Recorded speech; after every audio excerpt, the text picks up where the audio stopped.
সত্য মালিক যেবল হকের থেকে জমিনটা কিনা আজকে প্রায় 35 থেকে 40 বছর ধরে আমরা ভোগ দখলে আছি। এখন ঘরটা উঠানো আমার আরও 13 থেকে 14 বছর আগে। আমাদের ঘরের ধারে কাছে আমাদের আশ্রয় দেয় না সোবান রাড়ি ভূমিদস্যু, তার দাপটে আমরা এলাকাও থাকতে পারতেছি না। আর বিভিন্ন হুমকি দামকি বহুত কিছু চলমান, দাও দেখো ভাই ভাই করবো সেই করবো, ঘরের ধারে এলে আমাকে টাকা পয়সা দিতে হবে, নাহলে ঘরের ধারে কাছে আমরা আসতে পারবো না। 5 লাখ টাকা নিচে দিলে আমরা ঘরের ধারে আসতে পারবো। বিভিন্ন হুমকি দামকি মানুষের মানে দিতেছে, আমাকে দিতেছে।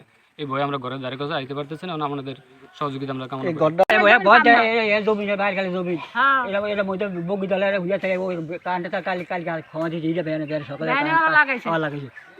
এখন আপনি কি চান?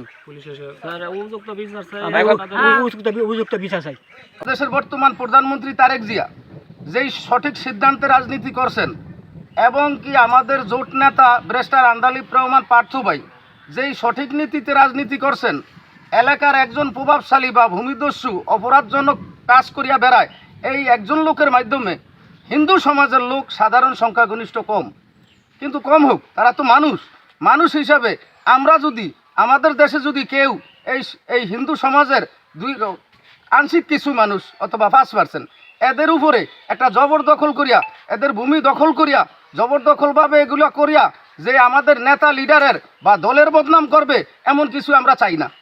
এমন কিছু যেন না হয়।